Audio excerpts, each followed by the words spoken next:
Hello and welcome to episode 73 of I'm Fine, a chat between myself, Damo, and a man who's so complex he makes one of them Lego Hogwarts castles look very simple. Have you seen them? No. 330 quid for a Lego castle. Oh, it's gone mad, Mark. Mad. Isn't Lego gone a bit... It isn't just rectangular anymore, is it, obviously?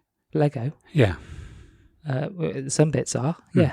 They've got other shapes too now. Yeah. When was the last time you played with Lego?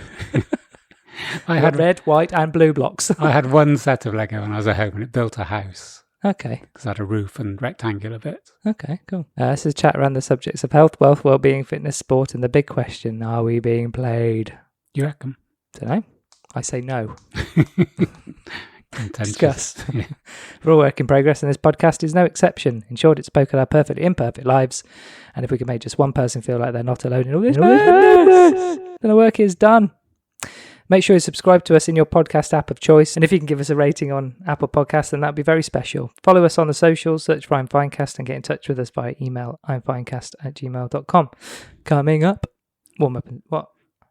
How did you know I was going to speak? Because you did that sniff just before you speak. It's your tell. What I was going to say was, is that you know you're in trouble when you're looking to me to have some order and structure. Yeah. It's been the last 5 or 6 podcasts. I'm just saying, let your shoulders go down. Mark. I've had 1 or 2 requests of like, get back to your old school, stop being all Who conspiracy. are these people? Just people.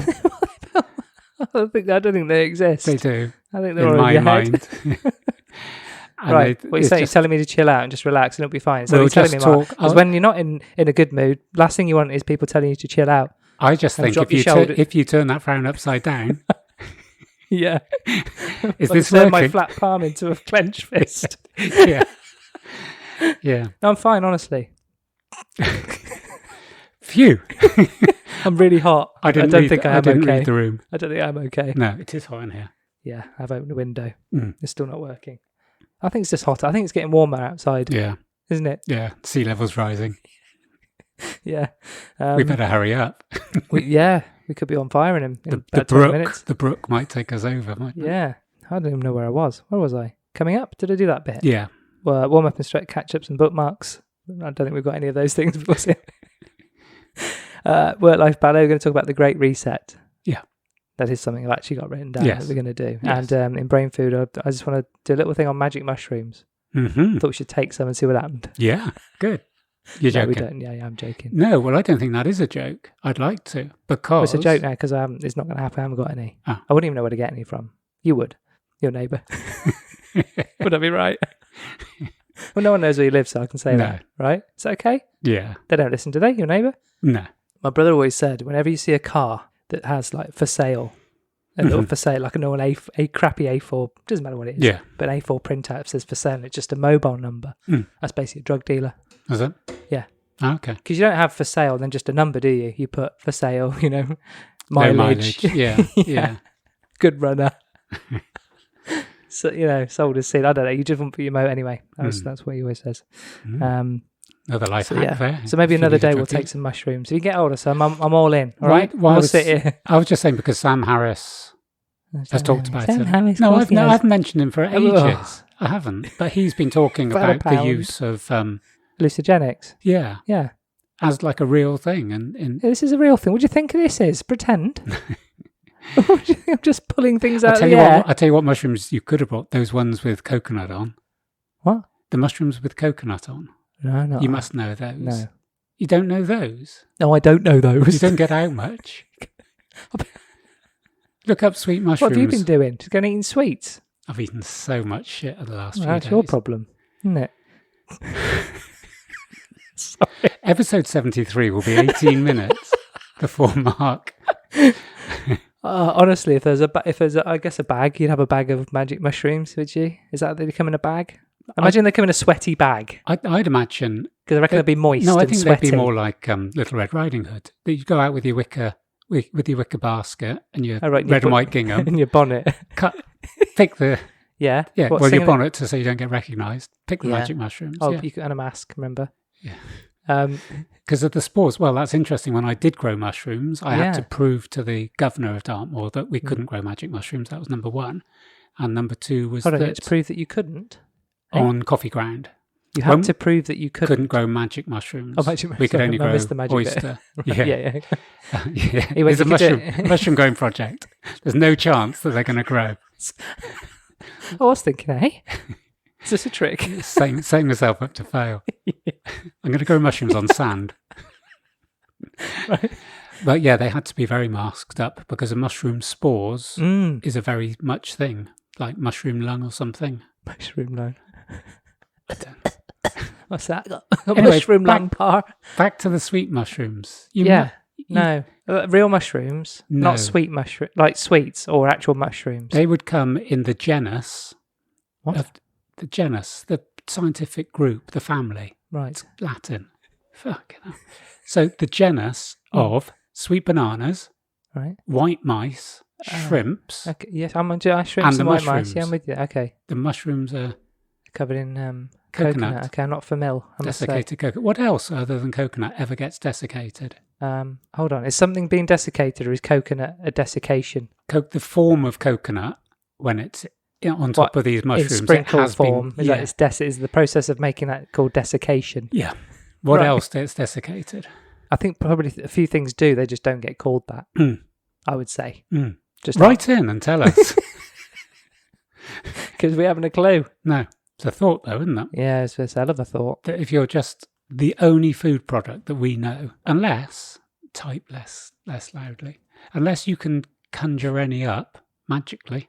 I meant that you were going to think of it without looking it up. Sorry, I couldn't listen to you and type. Did you notice? Yeah. I don't even know how to spell desiccate.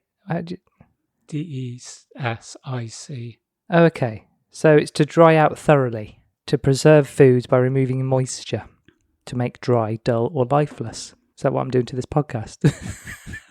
No, but it's what I did to my mushrooms, so that doesn't make... I thought you desiccated them. No, I withdrew all the water from them because we used to sell dried mushrooms. Yeah, then you desiccated them. You didn't even know. I thought desiccated was like the flaky bit. No, it's just to dry out thoroughly, preserve. I've got 99 problems, but a flake ain't one. Did you see that crap from the BBC News? I immediately thought it's probably because I'm hanging around with you too long. Oh, Cadbury's PR are on one. Yeah. Did you think that? Yeah. Yeah. And they might ship some in it's from... like the Easter egg thing. They're all running out of something, aren't they, these chocolate companies? Like, come on, everyone's slow news day, right? And a flake is just a flake cut in half, so use all the ones that you've already got and just cut them in half. There isn't just a factory doing ice cream flakes, is there? In the foothills of the Danube, as Cadbury's have got there. Yeah, that's where they're made, isn't What do you make it? Well, we have the machines here that make flakes half the size of all the other factories in the world. Yeah, go on. It's good. I like this. No, that's all it is. No, I want you to take your world into another. Keep 99 going. was done. What, flake? Yeah, nobody quite knows why they're 99. Some people thought it used to be 99p, but they had the name before that. And I think it's to do with something in Italy where 99 was seen, the number 99 was seen to evoke quality or good taste or something. Possible I'm wrong. The origins of the name are uncertain, Mark. One claim is that it was coined in Portobello, Scotland, where Stefano Arcari, very Scottish name, who had opened a shop in 1922 at 99 Portobello High Street. And Portobello mushrooms. Yeah, this is weird. Yeah, would break a large flake in half. You can't.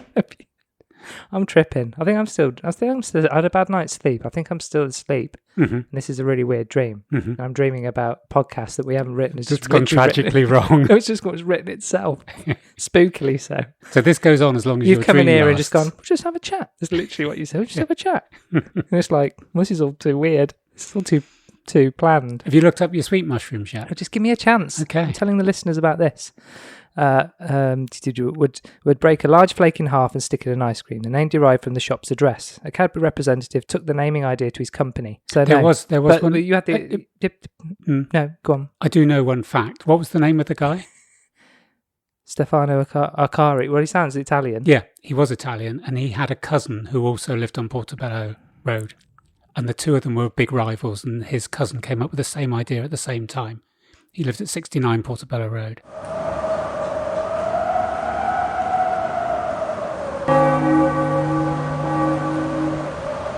Right. But Cadbury's went with the other one. Okay. Are you with me on this? I don't know what's going on. You can't ask for the 69 when you go. That's the point I'm making. You can't go to Mr. Whippy and ask for 69. No. It doesn't work. No. Do you see that? Did you see that woman on the BBC News that had the polo shirt on advertising? It was like a resort, and it put I Heart BJ's. Yeah, wasn't BJ's the name of the resort? Yeah. But don't they, if it's on Homes Under the Hammer, they put a bit of duct tape. Yeah, or pixelate it afterwards. Yeah. Yeah. But she was allowed to advertise I Heart DJ BJ's. Fat Tony, wasn't it? Yeah. Class. I had no idea where we are. So we're talking about flakes. Yep. Oh yeah, PR stunt. How do we get to flakes? How have we gone down this road? We're too far down now. Okay, shall I rescue us? Yeah. We're talking about. I swear we're talking about something interesting. I wouldn't be too certain of that. Shall I listen back? So I had no idea where we were.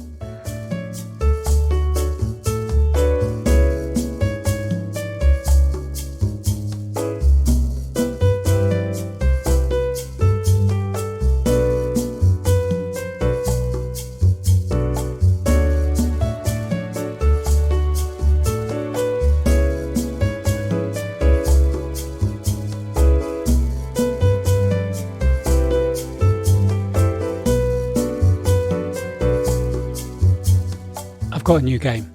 Okay, all right. So this is called Scattergun. I thought we just played that. No, that was structured. Right. Okay. We're going a bit. Right.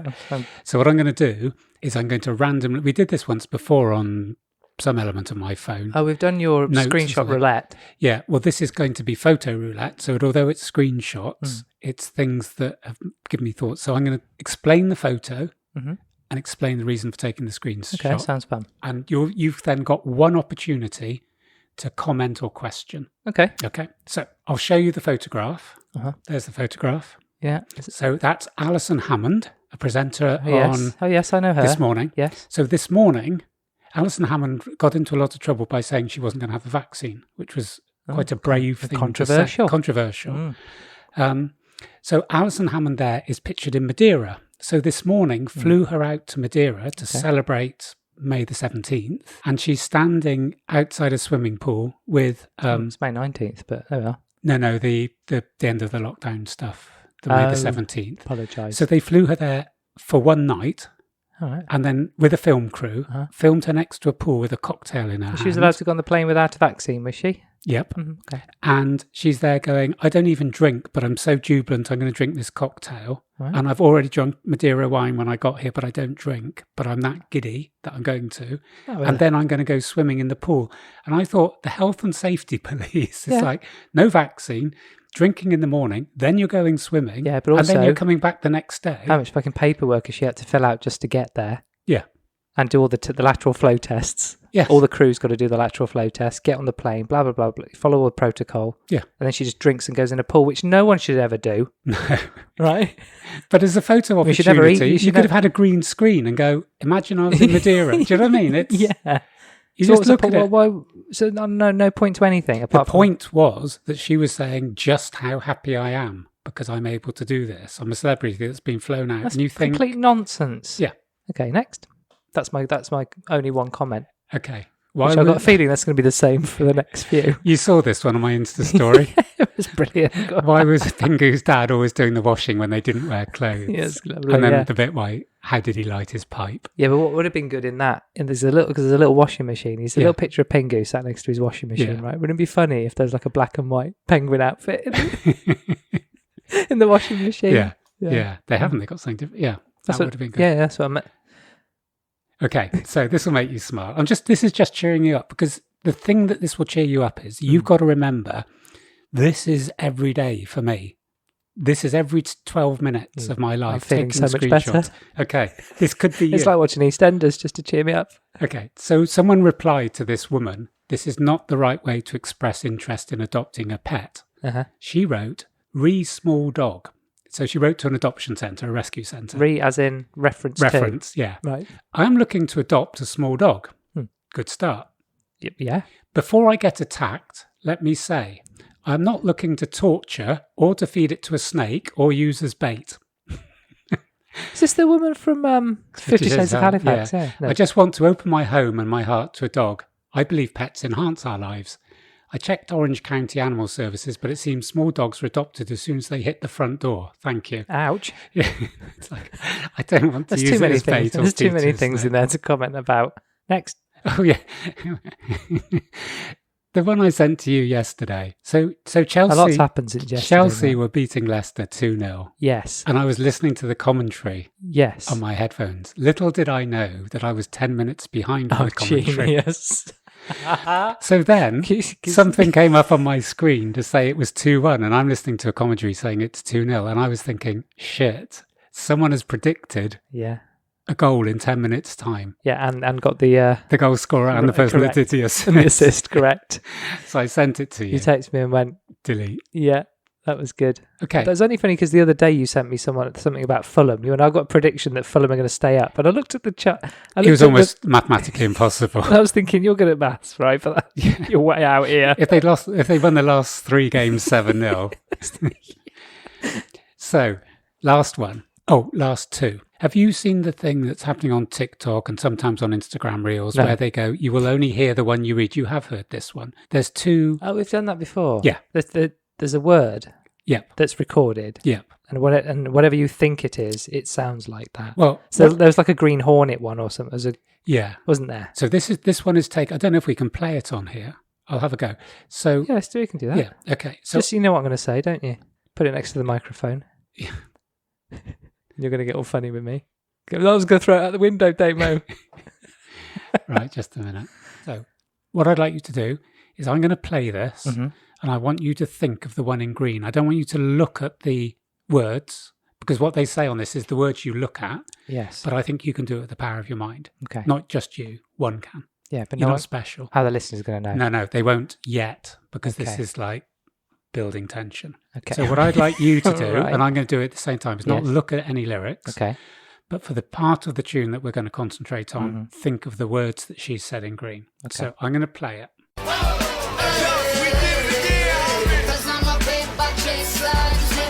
Okay. Right. So the bit we're concentrating on, I think it's quite clearly the first word is cause. And then, so were you thinking of what it is in green? Because I'm a paper chaser. That's Yeah. I heard because I'm a paper chaser. Yes. Yes. That's what I heard. Yes. I had that in my head as soon as it came in. I don't actually know what the real lyrics are. I don't. It doesn't really matter. The question for me is this the art of persuasion that when you're given 2 options, your mind almost decides which it's going to go for? Yeah. In which case, this has big connotations for things like subliminal messages, because if we can hear words that aren't "I'm a paper chaser," Yeah. because I don't think those are the original lyrics, Yeah. but we're given suggestions, we can hear something different. Yeah, definitely. So this then gets to the point for me, this is why I found this one so interesting, was that when people are relaying things like, I heard on the news that, Yeah. did you hear that on the news? Yeah, because right. what we're going to say is the second option for this is not "I'm a paper chaser," but No. it's nothing even similar. No. And also, my mum can put cheese in her ears now for the next 5 minutes. Correct? Yeah. Okay. So what we're going to do is I'm going to play it again, Yes. and I want everybody at home Or in the car. or in the car Or in the garden. that when it goes cause, Yeah. I want you to concentrate in your mind and say, "I'm a paper chaser." Yes.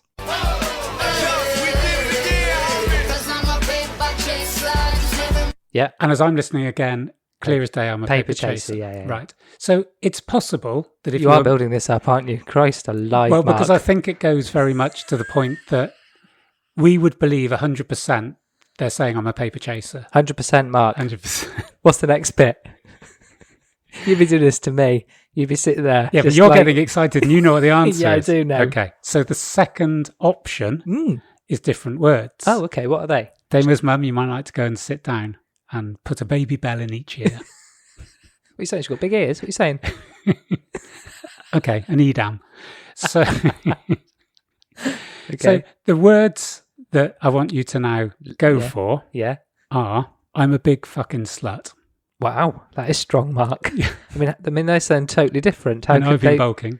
Yeah. Because I'm a Because I'm a big fucking slut. Because I'm a big fucking slut. Okay, let's give that a go, shall we? So Think concentrate that in mind. Have those words. I'm concentrating on that. No matter filth. how hard it is for you to. Yes.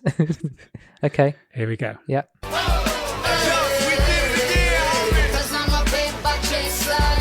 Yeah. Yes. Here we go. Wowee. Boom. Mind blown. Yeah. That was great. Thank you and good night. It really is 18 minutes long. Yeah.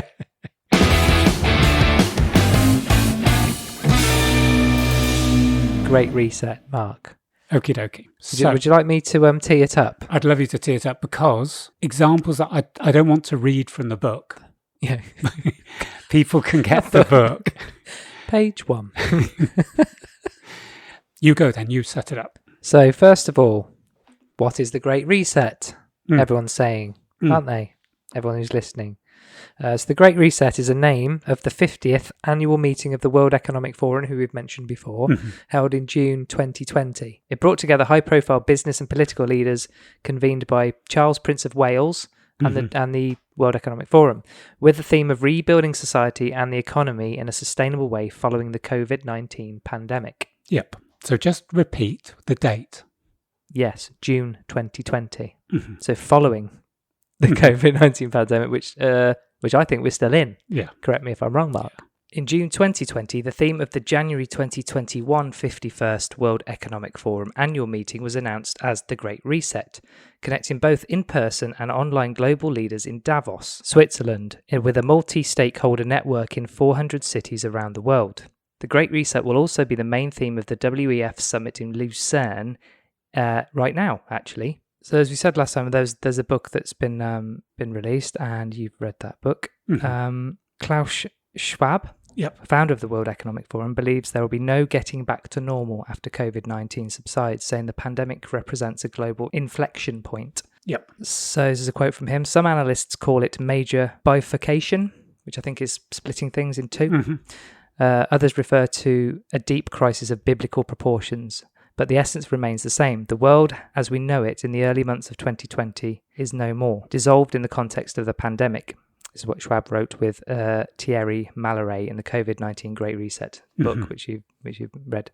Schwab envisions the Great Reset as an opportunity to make the world better and more resilient, to capitalise on accelerating change. But many people, including conservative broadcaster Glenn Beck, see something much more sinister in this vision. Internet ads cite the Great Reset and encourage people to buy products in preparation for a permanent lockdown. On Twitter and Parler, people warn of boiling frog, social change, the type that occurs slowly without realization. Never heard that phrase, boiling frog. And conspiracy theories have emerged, fueled by things people see as troubling coincidences, such as President-elect Joe Biden using Build Back Better. And we've talked about that, haven't we? Which Boris used on the same day, didn't he? As a campaign slogan. It's also the slogan of Schwab's initiative. You know, what is wrong with the sentiment of building back better, being better at everything, you know, learning from our mistakes? But of course, like most of the things, there's become a bit of a, is this all pre-programmed? Is this all designed? Has even the pandemic been planned to a very extreme end of an alternative theory? Yeah. And I think this is, and I've said to you, and we've said on the pod, the conspiracy theory is used as a detrimental term. People who question science or question politics or question decisions that are made that aren't mainstream media or government narratives are now seen as you're just being contentious, you're just going, you know, you're arguing for the sake of it. And it was that thing I said that a guy I follow, Zuby Music, said was like, oh, look, it's raining. And so what? So now you're a meteorologist. And that bit that people can't have a comment on stuff that's going on. So the Great Reset was never a conspiracy theory. The book was written, the COVID-19 Great Reset was written and produced by Schwab. People were going, oh, this Great Reset, this is all happening. It's in plain sight. I'm not saying this is a conspiracy theory. No, No. But what I'm saying is when you mention the Great Reset and question it, people are going, oh, yeah, well, you're questioning it. And they're on about climate change. And like we've said, why would you knock that? And they're on about healthier, better futures. Why would you knock that? I think the reason why the Great Reset, for me, has some concerns is firstly, anybody who's anybody's there. But it isn't just political leaders. They have sort of celebrities. So you'll get, It's normally the great and good of power and wealth, isn't it? Yeah. Yes. Generally. I mean, I was just looking at the guest speakers for the... So here, just a little, while you're looking at that, what's now known as the World Economic Forum began in 1971 as a European non-profit that invited business leaders to an annual conference every January. Then called the European Management Forum, early meetings focused on how European leaders could emulate business practices in the US, according to its website. Mm-hmm. The group later expanded to include businesses and political leaders around the world and changed its name to the World Economic Forum in 1987. Its annual meeting held in Davos, Switzerland, is colloquially known simply as Davos. While people from around the world are involved, the World Economic Forum remains heavily influenced by Schwab and his beliefs, articulated in a manifesto published in 1973. Yes. Very old set of thinking. The paper said companies should value stakeholders and not just shareholders, and for management to serve clients, employees, investors and society whilst making a profit sufficient to ensure the company's existence. Mm-hmm. So generally a good thing. He comes from an economic background. If you can benefit individuals and societies and communities and make that sustainable by creating profit, happy days. There's no point doing good and then it burning itself out. Yeah, and I don't think that people are necessarily questioning that a lot of things aren't good. No. But I guess what I want to do is get the kind of grounding of this and how it can then be seen as something. Yes, because if you've got powerful people up there talking, people who are making profit and are shareholders and stakeholders all standing up there, are they really representing the people they say they're trying to represent, i.e. in everybody else and the communities and the societies they live in? Are they represented by those people? No, they're not. I mean, it's going to be an echo chamber, isn't it? I mean, these are the speakers from the last agenda. So this is just a few of them. The President of the European Commission, the President of France, Angela Merkel, the Prime Minister of Singapore, President of South Africa, President of the People's Republic of China, President of the European Central Bank, the Secretary General of the United Nations, Prime Minister of India, and the Managing Director of IMF. It's a fairly high... Yeah. Do you know what I mean? There's a lot of A-listers there. Yeah. And again, I'm not knocking that the fact of all the great and the good, despite the fact that a lot of them have to pay to have a place on the table, and the more you pay, the nearer you get to the front. And if Bill Gates has any money left after his... he didn't put a good prenup in. And obviously he's been a very active part of Davos. And interesting, Tony Blair now has got a very clear globalization. He's constantly on saying, we have to take a world view of this. And again, I'm not knocking per se. What I'm concerned about, and I'm not offering a different reality. Who the fuck am I to say that I know anything that's going on in the world? But what I'm saying is, if you have a collection, because I think there's up to about 3,000 people that get involved with Davos. If you have all the powerful people in the world that are prepared to put their name, Prince Charles has been on TV going, this is what we've got to do. Yeah. Greta's been on TV doing. David Attenborough is on TV. He's just been given a new worldwide Save the World title. The latest the book refers to is June 2020. It was published in July 2020. But all the language is, this pandemic is the biggest thing the world's ever had. The world can never be the same after this pandemic. Yeah. And I'm not quite sure why. Because if you take it from the other end of it, the average age of people dying is the average age of people dying. Mortality rates in some countries are not much different to what they normally are. In some countries, they're not higher. In this country, mortality rates 12 years ago were higher than for that particular year, were higher than they have been for this year. So it's not that out of the ordinary. I accept a virus has stricken a lot of people. I'm not minimizing it. But to write a book after, say, 4 months of this virus being released and going, the whole world is going to be different. Yeah. The whole world is going to be different. No one said that when we've had massive... It starts to raise eyebrows, doesn't it? Yeah. And it's almost like, thank God we've had this. Yeah. Talking about the end of it when you're not even in the middle of it. Yes. Is an odd one as well. Yes. Because you start thinking, hold on, if you're talking about something that's only going to then kind of start to manifest at the end. Yeah. Kind of suggests you might know when the end is. Yes. If you were suspiciously minded like some people are. Yeah. And I'm definitely don't want to present this in terms of people going, he's just arguing with everything. What I'm doing is just giving what the Great Reset has said. So the World Economic Forum in November 2016 asked a number of people that were involved with it for their 8 predictions for the world in 2030. And 2030 is a recurring theme. It is, yes. An awful lot, like we were saying, an awful lot now of the green targets by 2030. So the American one about electric cars, the UK one about electric cars, some of the Scandinavian countries. I'm sure it went from 2050 to 2030 quite quickly. Yes. Recently. Especially on some of the zero carbon and things like that.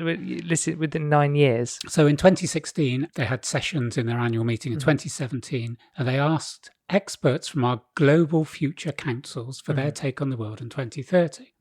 One is all products will have become services. And you might have heard the phrase, you'll own nothing but be happy. Yeah. So this is a prediction that came from a Danish MP, and the World Economic Forum have put this as their top one. I don't own anything. I don't own a car. I don't own a house. I don't own any appliances or any clothes. And they said that shopping is a distant memory in the city of 2030, whose inhabitants have cracked clean energy and borrow what they need on demand. It sounds utopian until she mentions that her every move is tracked. Now, they're putting this forward as how a member of the forum thinks, and now that sounds dystopian to me. Yeah. But she then goes on to say, but outside the city live swathes of discontents, the ultimate depiction of a society split in two. And then they just leave that. And I'm thinking, that's a strange prediction to come up with, that half of us are going to be living in these cities, almost like the sort of WALL-E thing that we've been talking about. Yeah, absolutely. So number 2, there is a global price on carbon. And they go on about the powerful incentive to ditch fossil fuels, and that Europe will find itself at the centre of the trade in cheap, efficient solar panels as prices for renewables fell sharply. Again, interesting that they mention China is going to be at the lead of cutting carbon when we're sort of hearing the opposite. The third one is that US dominance will be over and we will have a handful of global powers. Those global powers will be, the US are still amongst them, but won't be world dominant. US, Russia, China, Germany, India and Japan will now be the superpowers. Right. And then this was the most interesting one for me. This is number 4. Bear in mind, this was 5 years ago. It says, farewell hospital, hello homespital, which is just stupid. But anyway, technology will have further disrupted disease, writes Menely Walker, a medical doctor and World Bank advisor. The hospital as we know it will be on its way out, with fewer accidents thanks to self-driving cars and great strides in preventative and personalised medicines. Scalpels and organ donors are out, tiny robotic tubes and bioprinted organs are in. And what I can't quite understand is the World Economic Forum is saying this is the vision of some of the people that they work with. They're putting this forward on their website, and it just feels... I immediately go, why is that a better world? Yeah, but I also go, people getting run over isn't what we're worried about. So self-driving cars, that I'm just perplexed by the route they're taking, if you like. You mentioned that. I've done a little bit of digging, and the kind of you talking about that just brings up where there's no smoke without fire. Yep. Now, I found this thing called, talking about conspiracy theories, conspiracy theory known as Agenda 21. Yes. Have you heard of that? Yes. It's been rebooted because of the pandemic. Yeah. It comes from a non-binding UN resolution signed in 1992 that provides an action plan for governments with regards to sustainable development. Yeah. But in the 22 years since it was signed, extremists have recast it as a secret plot to impose a totalitarian world government, a nefarious, that's good, isn't it? Nefarious effort to crush freedom in the name of environmentalism, according to a 2014 report by the Southern Poverty Law Centre. So this is a quote from Heidi Beirich, one of the authors of the 2014 report.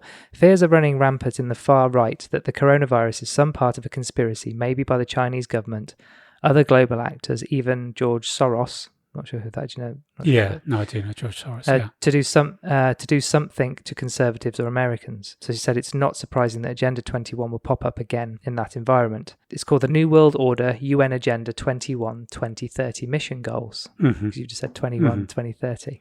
I'll rattle through these really quickly. So one world government, one world cashless currency. Some of these I'll read out and you kind of go, what's kind of happening now? One world central bank, one world military, the end of national sovereignty, the end of all privately owned property, just like you've talked about, the end of the family unit, depopulation, control population growth and population density, mandatory multiple vaccines, universal basic income. Can I just put my hand up there? Of course, yeah. I think of trialling that in Wales, came out this week. What, universal basic Yeah, income? it's just suddenly come out. Yeah. Microchip society for purchasing, travel, tracking and controlling. Yep. Implementation of a world social credit system like China has, which I didn't know. Trillions of appliances hooked into the 5G monitoring system, the Internet of Things. Yeah. The Internet of Things is very much a thing. Government raised children. That sounded pretty sinister. Government owned. Well, Boris Johnson's doing his bit. Government owned and controlled schools, colleges, universities. The end of private transportation, owning cars, etc. So back to ownership. All businesses owned by government and corporations. The restriction of non-essential air travel. Human beings concentrated into human settlement zones or cities. I immediately thought of the kind of the regional lockdowns. Oh, right, yes. In terms of just kind of, whilst the rest of the country can move around, there's certain areas that can't. Yeah. The end of irrigation. I don't know what that meant. Does that mean like that means. Watering plants? I don't know. I guess. Isn't it? The end of private farms and grazing livestock. This gets interesting in terms of farmland. We've just farming. been saying a few pods ago how Gates has been building up. He's now the biggest individual farm owner. That's right, landowner. There's and the thing about printing, he's in one of the articles, I put it as a bookmark that he's condoning kind of printed synthetic beef. Yes. We should all be printing this shit rather than farming real animals and eating them. Yeah, he isn't buying all that land to have grazing cattle. No, because getting rid of meat is becoming quite big in the States at the moment. There's a big push to remove. Well, to reduce meat consumption, So restricted land use that serves human needs, the ban of natural non-synthetic drugs and medicine, and the end of fossil fuels is the last one, which is just kind of... this is a guy who was saying, America said there'll be no fossil fuel cars after 2035. I think it's something like 70% by 2030. He said in the US, we drive 3.2 trillion miles per year, and electric cars use 0.3 kilowatts per mile. Because obviously they're not using oil, they're not using petrol and oil, but the electricity comes from coal or from nuclear. And renewable, But the idea that renewables are they're not. Renewables, if you look at our national grid here, the amount that is done by renewables is still very, very small. Yeah. So he's worked out that we will need to build a 1 GW nuclear plant every 3 weeks starting tomorrow just for the extra electricity to charge the cars. Yeah, that's it. And so we have got this position where everyone's going, it's good to have electric cars. It does make sense to have electric cars. I don't think there's many people who, many people might not like them. No. I think the idea is brilliant. I think the technology is fantastic. Yeah. If I could choose petrol or battery, I'd probably go petrol. That's just my preference. Yeah. There's going to be plenty of generations that don't care what a petrol engine does. But, I don't think that we're really knocking the idea that it is good. Yeah, but if everybody in America by 2035, which is tomorrow, we'll all be sat around with cars we can't go anywhere in. And a lot of, I think, our government has actually said by 2030 there's a target which I think is about 70%. I'm just going to do a bit of a prediction. I don't think it is possible that in 9 years, however many millions of cars there are on these roads, firstly, where do they go? That's a lot of lithium you're digging up. It's a lot of lithium, but also... Because batteries, the actual, I think we've mentioned this before, but the life cycle from design to production of a battery-operated vehicle is vastly worse for the environment. Yeah, it's you get it back on the running, but to produce them in the first place. It's incredibly unenvironmental. Yeah. I'm going to come back to a big question I have about all these things in a minute. But one thing I wanted to quickly throw in is kind of going back a little bit in the kind of prediction. Looked up on fullfact.org, which is our little source of facts. There's an event talking about Bill Gates as well, so I'm trying to tie all this all in. Event 201. I haven't heard of Event 201. Yes. Event 201 was an exercise organised in October 2019 to simulate what might happen if there was a severe pandemic. We've been asked by readers to look into whether it really happened, why isn't it covered much in the media, and whether it's simply a coincidence it took part just months before the COVID-19 pandemic started. The event was real, but the fact it took place... This gets a bit sketchy. The event was real, but the fact it took place just before the pandemic started doesn't mean the organisers had any secret knowledge, which has been suggested by some. Event 201 was run by the John Hopkins Centre for Health Security in partnership with the World Economic Forum and the Bill and Melinda Gates Foundation. It invited people from business, government and public health to simulate coordinating a policy response to a theoretical pandemic. But get this, the simulation was based on a coronavirus, but that doesn't mean the organisers knew about the one that causes COVID-19. It also could. But I've seen the details of it, and it is very much what the pandemic was. Yeah. It wasn't, it was, and so I'm trying to find, and I can't find this on my phone, which is making me cross with myself. I have Swab with 20 minutes, a 20-second soundbite from him going, if you thought the pandemic was bad, what's coming next will blow your mind. Okay. And he said that fairly recently. Right. And what he They didn't say. goes on to say, and what other people are saying, is that what's going to happen with cybersecurity will be way beyond what happened on the pandemic. Right. So we mentioned with my predictions, the three cybersecurity. things. Yeah. I told you that there's been a major hack into the Irish healthcare system. And that they're waiting to see if they can, whether they have to pay ransomware in Bitcoin. Right. It's now happened in New Zealand yesterday. Yeah. Just a small part of New Zealand, like a small province has been hit, but everything's been totally frozen. So all patient records have now been accessed and hacked. And then there was the oil pipeline in America, and the price of petrol in America has gone through the roof, like literally through the roof. What I was thinking of the one in New Zealand is, if I was a hacker going into a small provincial area of New Zealand and hacking in there seems a strange thing. Yeah. But in this last week, that's now 3 health trusts or health areas that have been hacked into and held to ransom, which is exactly what we've been told.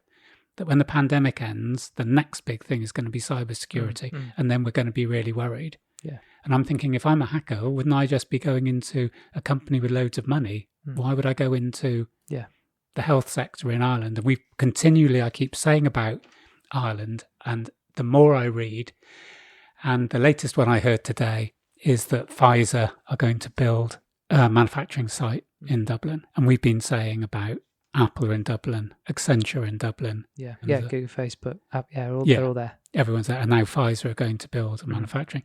And you could go, so what? That, it's attractive to go into Dublin, but the lockdown in Ireland has been beyond anywhere else in the world. Yeah. Because you talked about in the last, I'll come to my question in a minute, but you talked about the last one about civil unrest, cybersecurity and climate change. And it was the next day, pretty sure I haven't recorded this because we haven't recorded. When was the last time we recorded? No, you mentioned that on the next day something had happened. Yeah. I was watching the news and literally 3 stories. The first story was Israel and all the stuff in Gaza. The second one was an identity theft that happened on the internet for this poor woman. And the end of the thing said if she'd have registered her details through the .gov site, it wouldn't have happened. Which made me think, okay, there's a story to do with cybersecurity here, but also, which I'll come to in a minute, why was it important that she was talking about? It would have been averted by registering her details with the government. My radars were going. And then the final one was microplastics in the rivers, which is a massive problem. Yeah, massive problem all over the country, probably the world. Yes, I imagine manufacturers just dumping stuff we can't see. There's a time when you could see sewage coming out of factories or waste was coming out of factories. Now it's so small you can't see it. So all the rivers look clean, but all the fish are full of plastic. Yeah. And I was sitting there going, there's literally 3 things. It's the day after you said those 3 things. All the things we just talked about the things to ban and what we're trying to do in the reset. And I just asked the question, which is why? And is it just as simple as it's only going to benefit the people who are representing the corporations or countries who are at the World Economic Forum? Is it really for the greater good? Yeah. There's 2 sides, isn't there? I think the marketing is. I think it's hard to argue with some of their marketing and some of. But it's hard to argue. We talked about in the last pod. It's hard to argue when you've got climate change. Yeah. As a driving agenda, it's hard to go. I'm a bit cynical about your reasons. Yeah. Could be talked about being an arsehole and Greta. But there's an element of getting rid of fossil fuels. Why would you want to do that when most of the the big organisations are still oil and gas? And they're represented at these places. But also you've got to remember that they were the first ones to very much realise that this is going to run out at some point. Yeah. So they've been onto the renewables for years, haven't they? Yeah. They're not just looking into wind farms and solar panels now and wave power. They've literally been doing that for the last 30, 40 years, haven't they? Because they're not daft. No.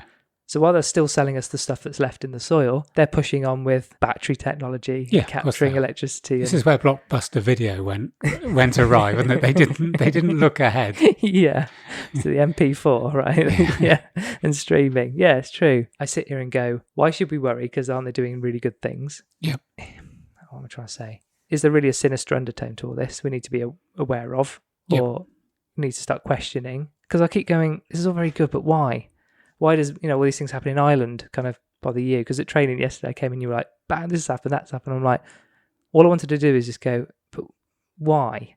Okay. And why worry? Yeah, to what ends? Yeah, to what ends? To what ends are they doing it? And then if you go, well, how is it affecting me? If Right. you could do that, I'm not going to worry about it. It's going to get on my own life. And we talked about this in many pods. Yeah. We get frustrated at the injustice of some things. So we can either we can get together and do something about it, but sitting around and talking on this little pod in your garage isn't going to solve any of. If there is anything sinister happening, our little chats aren't going to solve anything. No.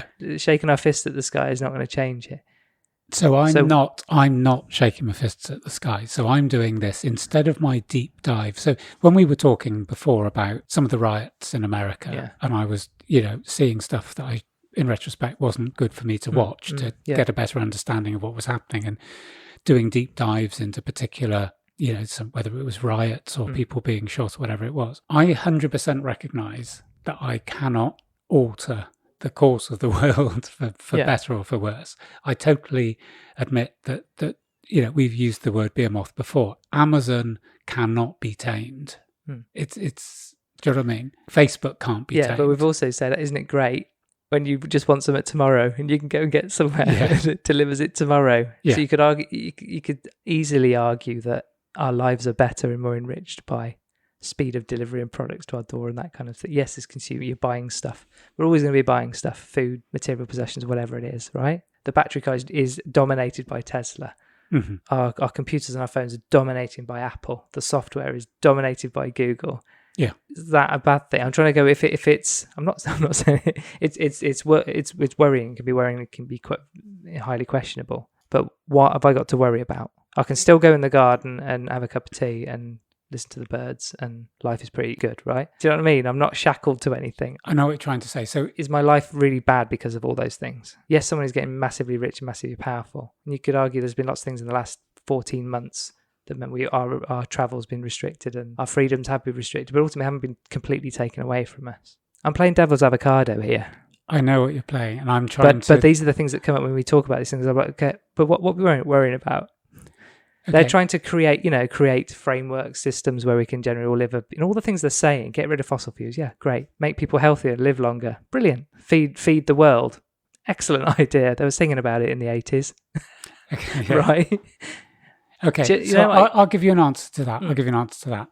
From a personal point of view, I am more and more coming to the fact that there isn't such a thing as revolution anymore. There isn't such a thing as anarchy. There isn't such a thing of being able to question everything, because we have been silent. So when you're saying about the lockdown, I've heard two things this week, and this isn't me trying to go and change those, but these are two things that have been very interesting. So on LBC, they had an interview, and I think I mentioned this to you. Someone rang up and said, I'm in a caring profession. Some other people haven't been vaccinated. I feel that's really awkward, and I feel uncomfortable about it. The presenter from LBC on breakfast program basically said, it must be so hard for you not to poison those idiots' coffee. Now, we've got to a language now where you can be vilified for the decision you've made. So you can be vilified now by nearly every part of mainstream media if you've chosen not to receive the vaccination. People don't know why you've chosen to, and it might have been an informed decision, but everything now. So I looked at a clip today from the Jeremy Vine show, and someone on there said, basically, if you've chosen not to have the vaccine, then I don't know why we should treat you in a hospital. And someone else on the panel said, well, if you're a smoker and you've got lung cancer... Are you going to turn them away? Would you turn them away? If someone played football at the weekend and broken their leg? Yeah. Or doing sort of dangerous sport? And the argument from this person was, it's free, you're putting other people at risk, therefore you should lose your freedoms, not just for travel. Wow. This person said you shouldn't go to the cinema, and this is one of their main presenters, a journalist. Yeah. You shouldn't have an active part in society. Yes. If you then have it, we'll welcome you back, because basically you're going to be responsible for people dying. You could go, well, if the vaccinations work and reduce that, then... But I get the point that they were making. If you're going to take that role that not having the vaccination is harming other people. But we've got to a position within about a week that basically people will ask other people, if you've been vaccinated, have you put a photograph up on social media? And the point I made to you is you don't go up to someone and go, what were the results of your smear test? Or can you tell me what happened with that? Yeah. And the other bit, and I'm going to say this, you might cut this out, the number of people who were obese, that died of it, because that's a comorbidity, Yeah. was exceptionally high. If you're obese, your chances of dying with this are way, way higher. Yeah. So is there an argument that if somebody hasn't taken care of their personal health, that they should also not have the same freedoms? Yes. Because you could go, oh, well, they're not spreading it. Well, they are, because they're more likely to catch it. Their immune system isn't going to fight it in the same way. Choosing to look after yourself is free. Yes. Now, Largely, I'm being contentious. I know you are. And I'm but not saying that all obese people No, but you are can there go, through okay, choice. that's your view. Let's just move that to here. Yeah. Now do you have the same view? Yes. Your thing about pro-choice. You can Yes. choose to look after yourself or not. Yes. Not saying it's not more difficult. I'm not saying it is easier for some. It isn't easier for some, because it is. Yeah. Depending on whatever, circumstances. Yeah. But generally, you can not eat something, or you can choose to eat certain things. Yeah. Right? Now And you can choose to move, if you are, again, but I'm trying to And caveat everything not I'm everyone saying. has that choice, and not everyone has the mental not everyone is capacity cool, to and do not it. everyone has the education or the mobility, etc. I know all those things, but broadly speaking, we have the choice to move if we're able to eat if we're able to, or not eat if we're able to. You know what I mean? Those are. But you're right, it's a lifestyle choice. Yes. And what you do for your health, whether it's a flu jab or a COVID vaccine, or taking vitamin D, or taking probiotics for your gut health, eating kimchi till it comes out, is a choice. But this is But you're right. But I don't think it's too wild a statement to give that comparison and go, would you treat someone the same? Would you treat your obese? Would you turn your obese relative away from hospital? Yeah. But I know what the answer would be to that. The difficulty that I have with this is that you and I have looked into, and this has been published, that if you are a fit 18-year-old with no comorbidities, I think the general consensus is you would be safer taking your chance with COVID than you would with this very small with vaccine. Yes. Not knocking the vaccine. No. It's just the same way when I went into hospital for my brain aneurysm, they basically put me and they said the chances of your brain aneurysm rupturing are this, and your chances of having a serious repercussion from the surgery are this. And literally I sat down with this guy and we went through it, and he went, what's your lifestyle? I said, I play football, I do weights. And he went, but on the other hand, I'm really fit, so that's a positive. But he went, I wouldn't play football anymore if I was you. Or because if you get a kick in the head, it might be fatal. So you look at those two factors. If I'm an 18-year-old with a good immune system and good health, and I look and they make the decision not to have the vaccine based on what is best for me, I do not have a duty or a debt to society to do something that would put me at more risk to save others. My responsibility is myself. To be responsible for my own health. Yeah, because I've always said before, we've talked about accountability for our own health, therefore a better public health. If we all start making the decisions based on everybody else, we're going to tie ourselves up in knots. Yes. Aren't we? If I'm going to have a vaccine because so-and-so says I should, or I don't, Doreen next door is going to give me shit for the rest of my life while I live here every day, isn't it? Or shun me or whatever, or my family's going to shun me because I haven't. Yes. Because there's a battle in families as well. And this journalist said this. This journalist said, if I had a friend who hadn't had the vaccine, they would no longer be a friend. In the same way that if I had a friend that did drink driving, they wouldn't be a friend. It's not. And I don't think... I think, anyway, we're getting off what forum is. Yes, I was going to bring it back to the Great Reset bit. Yeah. So you asked the question about why do I think I can fight this? I guess it was what is the concern? Because you read stuff, because you've sent stuff to me on text going, this was written ages ago, and it's literally what's happened this week. Yes. But you've been sharing this particular bit of text with me for at least a couple of weeks, and stuff that's happened this week has happened based on the things. Yeah. So you can start to go, hold on, are we being played? Like I said at the beginning, is this pre-designed in some way, broadly planned out? Because people are going, well, when we get to this point in terms of 17th of May, the unlock happens, we are then going to see, here that in this case of the thing you sent me is the South African variant is going to be, suddenly become more more aggressive. The thing I sent you was written so long ago, the Indian variant hadn't even been... That's what I mean, but it was referring to a variant. They said a variant will come up on May the 17th that will cause panic. Yes. Bolton. Yes. And the other thing it said is that there would be additional calls for young people to get vaccinated. Now, this piece of paper was written weeks and weeks and weeks ago. You keep sending me ringing bits of it going, this is happening. And they predict what happens after every element of the lockdown, and so far it's been 100% right. And the interesting thing about the young people, to make that prediction weeks ago, that's a really specific prediction, that young people... But that's... Sadiq Khan got up and said, can the young people in London boroughs be pushed forward because... Yeah. And I'm going, So that's where what I mean. did that come from? Yeah, you could argue that a lot of the stuff in the Great Reset, it is based on, I guess, the greater good for humans and sustaining business in order to do that, or profits or financial investments to be able to do those things. How do we bring it back to our kind of daily lives, and whether it's going to be there's lots of, well, there's this and there's that and there's this and then that, and I'm trying to put it together, but what is any of it? And the simpler thing is we can't change it, so let's just go along with it. Yeah, is it just one thing and loads of things that are going on? And if you were to, put it on the wall in a true conspiracy theorist style and start putting threads between them, would you draw your own conclusions based on maybe your confirmation bias or you could end up wherever you want to end up. Yes, I'm going to force this into a narrative that suits my... Yeah, so I have the ending I want, which is like world domination and we're being tracked within an inch of our life, and then I find all the evidence to show that. You've just pulled all sorts of things in to support. I don't know, you haven't necessarily got one kind of view on it. Aren't all these things a bit messed up and a little bit spooky and a little bit questionable? So I just morally, the crux. Do we need to worry about the crux of the matter to me? The crux of the matter is me is that as individuals, do we need to look at it some more? I think we need to look at it constantly, because what I'm saying is this: I'm not saying the whole of the world is one massive conspiracy theory, and we're all being played, and we're all being taped, and we're all being tracked and watched. What I'm saying is there's elements of our life that to me feel uncomfortable. I've never felt this uncomfortable in my life. Every day, like we were saying about a week ago, they need a new news thing every day. And then the next day it was Israel and Palestine. Yeah.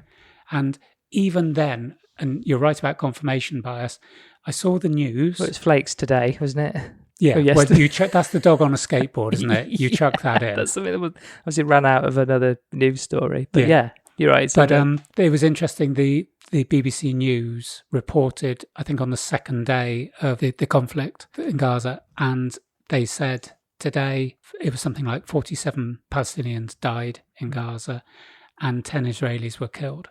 And again, for me, maybe looking too much into things, those are two different statements. And it's like, I'm going, that's a different emphasis. Yeah. What someone has written that. Well, I think maybe the point, and we'll probably have to pick it up, is that there's lots of points. I think when we were talking about being polarized and having opposite views, that slight change in language puts you on one side of the fence. Yes. Doesn't it? And you're being pushed towards one side. Yeah. It's very difficult to have, it was always talked about a conversation in the center. Maybe the thing on this is that we've said in past pods, we're not going to change the world. We're not going to change all the massive things. So maybe going back to your question is about having some personal credibility, some personal awareness, some personal ability to look someone in the eye. With all this shitstorm going around me, I am going to stick to certain things that I feel are important. So I'll give you a very, very quick example. Japan are hosting the next Summer Olympics, and they have just chosen, for the first time, the IOC has chosen a Chinese company to supply all the clothes for the IOC for every member. So they have to have members in meetings when they're on the track, when they're in various things. Yeah. So all the official stuff. And this is a Chinese company. It's called Anta Sports, and they're supplying it all. And so I looked on the Tokyo site and it said, really pleased to announce, first time ever, really, really good. The cotton for Anta Sports clothes is produced in the province where the Uyghur Muslims are. Right. Now, I don't know, and probably very few people do know, if they are doing it. In terms of making personal choice, I'm not going to buy anything from Anta Sports, even if it's cheap price and Amazon gets it to me the same day, or if it looks good. Because you're not knowingly going to buy it. Yeah, not knowingly. Because the likelihood is, because they probably came in with the best and cheapest offer. We talked before about the plastics and me going, just giving up a plastic straw isn't a good thing. We've now got it with face masks. These are all being dumped, and there's however many billion there are. What I'm saying is that if you look at the situation and decide to take a side or to take a moral stance, I think that will make a difference, at least in your own credibility. I don't think people can go, isn't it terrible about the genocide in China, but they make lovely polo shirts. I totally get that. That's one thing. We've mentioned a handful of stuff If you make an informed decision based on that kind of knowledge, then that's brilliant, right? But not everybody knows. So if you buy something and then you find out afterwards it was from them, you're gonna feel bad about yourself. It's not going to help. It's going to help your own kind of anxieties about things. And this is just one thing. You think all the things we buy, all the interactions we have with our health, with work, with everything else. There's so much of this stuff, isn't there? Yeah. There's so much. Yeah. I guess what I'm trying to do is, which I know I can't do, is try and box it and make sense of it and try and pull it together in a little package that we can kind of talk about, have a beginning, a middle, and an end. Yeah, it's almost too big, and we've gone off because on the strand here because it's just too much, isn't it? Yeah, there's coincidence, there's polarization, there's language, there's a stack of stuff, isn't there? Have you noticed we've gone on for a bit because we're sat in the dark now? Yeah. I can barely see you. Yeah, and we haven't got time for the other things. No, but I don't now know whether we've just gone Wah! And just what do we do with that? I think we have. I think what we've ended up doing is going, this is just too... We've started off with a book that has talked about globalization and has talked about everything. We've not gone down the rabbit holes of going, they've all got it into us and it's going to be microchips in the vaccine. We're not knocking anything. I think what we're saying, or what I'm saying, is that I feel less and less in control in this world. I think what I'm trying to do on an individual basis is grab some of that back. So just taking on rather than just keep digging and find more things that feel even more out of control. Yeah, I think I have enough information now. So one of the things I know, and you're feeling uncomfortable enough. Yes. To, I guess, try and do something. Yes. So it's got to be an individual choice. So one of the things I was going to say, just going back to some of the stuff we were talking about, BPD, is that one of the things I'm recognizing is that some of the people that were involved and friends and colleagues of Lewis have taken on the mantra of kindness in a very positive way. So I will occasionally get a text that goes, "Are you okay?" from someone I've never met. Or I will see a post and they're just going, just reach out and touch someone. But it's continuing. Whereas a lot of the stuff that's often put about mental health is like, it's a bit like the Black Lives Matter, everyone putting on the black square. But I didn't see that followed up by people who were passionate on putting a black square on social media by then doing other stuff to support black people. It was a gesture. So that's one of the things I'm saying now is I don't want to just do gestures and just go, oh yeah, mental health matters because it's mental health week, and then disappear and not do anything. So I think it's that bit about, I've done enough deep diving. I know what I don't feel comfortable with. And what I want is my actions meet those choices I'm making. And I guess maybe over the next few weeks, it's imparting what those things might be. I feel really strange about the masks. We've mentioned it a few times. There's whatever it is, 500 billion of these masks that take 400 years to break down.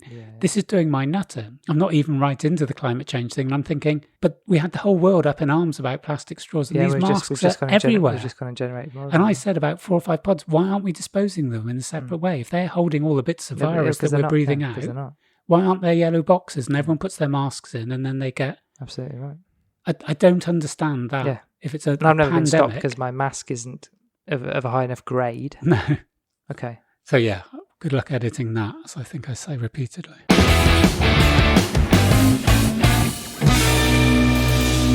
haven't got time for magic mushrooms, Mark. No. Unfortunately. So we're going to have to skip to the end.